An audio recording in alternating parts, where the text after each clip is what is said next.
Press the bell icon on the YouTube app to never miss any video from Rajdhani News. पिछली video में हमने बात करी national award winner Manoj Kumar Lakhra ji से।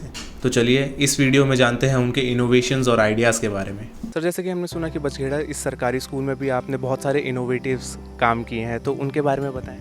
Sir, इस स्कूल में जब मैं यहाँ पे 2017 में आया इस राजकीय वरिष्ठ माध्यमिक विद्यालय बसघेड़ा में, तो यहाँ के कुछ बच्चों में भी वही कैलिबर, क्योंकि गांव के बच्चे हैं, तो ये मैंने देखा कि क्यों ना यहाँ पे भी मेरे को कुछ नया करना है। तो सबसे पहले हमने शुरुआत की ये QR code of trees and plants. हम लोगों ने ये पहला स्कूल ऐसा है जहाँ पे आप हर पेड़ पौधे पे QR कोड देखेंगे। मान लीजिए वो बरगद का पेड़ है तो आपको वहाँ पे QR कोड वहाँ पे लगा हुआ। और ये जो है ये सोनू और हिमांशु जो क्लास 10th के बच्चे हैं, ये उन्होंने करके दिखाया। और हम लोगों ने जितने भी QR कोड हैं उनको स्कैन उनको लैमिनेट करके हर पेड़ पे हमने लगाया है। इसका फ़ायदा ये है, देखिए आज जो बच्चे हैं वो ये नहीं जानते कि किस चीज़ का पेड़ है। उनको फूल पत्तियों के बारे में भी बहुत कम ज्ञान होता है, और वो जब बता देते हैं 2-4 पेड़ों के तो नाम जानते होंगे, जैसे नीम है, शीशम है, बरगद है, इनके जानते होंगे, लेकिन कुछ ऐसे भी पेड़ हैं जिनके नाम ही तक नहीं जानते। और रही बात उनके औषधीय गुणों की या उनका जो साइंटिफिक नेम क्या है और वो किस किस चीज़ में काम आते हैं, किस बीमारियों में काम आते हैं, उनको कैसे उगाया जाता है, या उनकी क्लाइमेटिक जो उनकी क्या क्या रिक्वायरमेंट है वो पर्यावरण को क्या फ़ायदा देते हैं, तो ये चीज़ें बच्चों को नहीं पता। इसी बात को ध्यान में रखते हुए हम लोगों ने इन QR कोड को डेवलप किया और सभी जो है ना पेड़ों पे लगाया।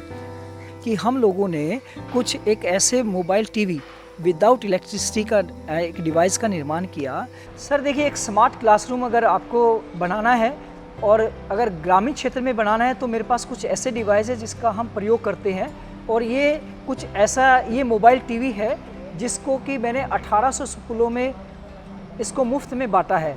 इसका उद्देश्य सिर्फ यही था कि उन ग्रामीण क्षेत्रों में भी बच्चे जो हैं स्मार्ट क्लासरूम की तरह पढ़ पाएँ।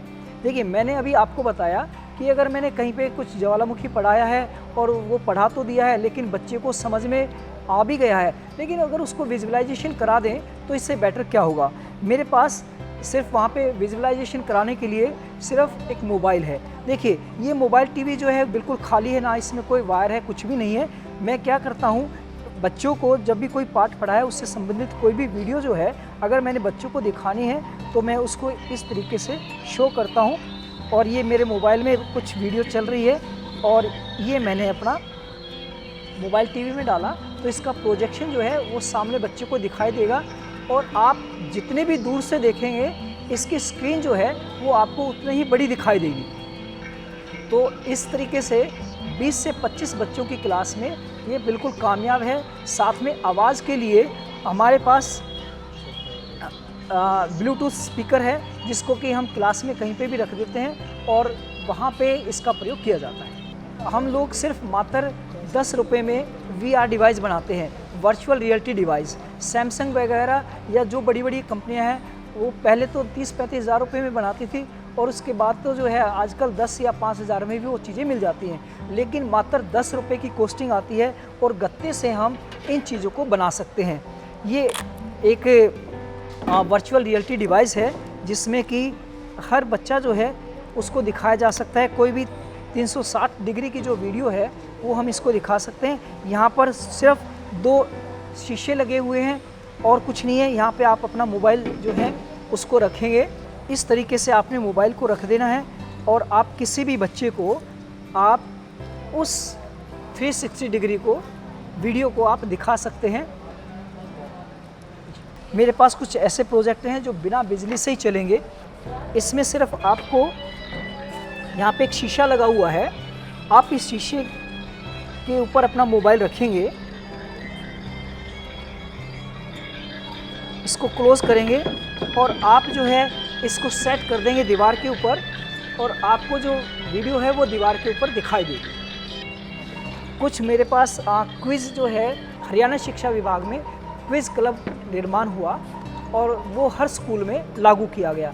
आप हरियाणा में देखेंगे तो क्विज़ क्लब हरियाणा के नाम से हर विद्यालय में क्विज़ क्लब्स बने हुए हैं। और वो सारे के सारे KBC की तर्ज पे हैं। हाँ, मेरे पास कुछ वोटिंग पैड हैं, बच्चे के ये हाथ में ये दे दिया जाता है और जब भी प्रोजेक्टर के ऊपर जो क्वेश्चन आ रहा है उसका उस बच्चे को ABCD करके आपको ये दबाना है और कितने सेकंड में उस बच्चे ने जवाब दिया है वो सारी चीज़ें आपकी स्क्रीन पे मौजूद होंगी। ये जो ये मेरे हाथ में जो डिवाइस है ये 1 सेकंड के 100वें हिस्से को भी कैच करता है। आपके सर को नेशनल अवार्ड मिल रहा है, तो आप लोगों की क्या फीलिंग्स हैं इसमें?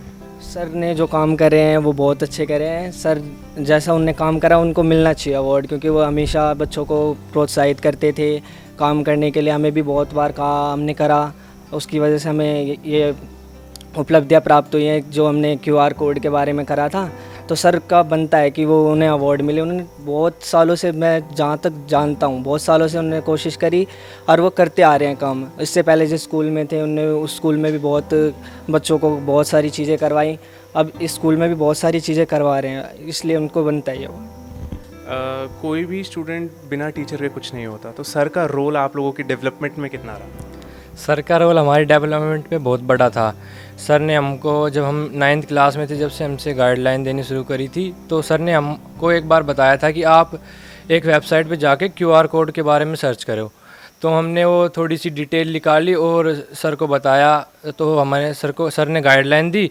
फिर हमने वो जो बुक के QR कोड है वो बनाए। 1 से 10th क्लास तक के हमने बुक के QR कोड बनाए। शिक्षक चाहे तो क्या नहीं कर सकता। मनोज सर ने आज एक उदाहरण पेश किया कि अगर इच्छा शक्ति हो तो हर कार्य संभव होता है। कम से कम रिसोर्सेज में एक मिसाल कायम करी हम सब के लिए। उम्मीद है देश के उज्जवल भविष्य को लेकर हर शिक्षक ये नीति अपनाएगा।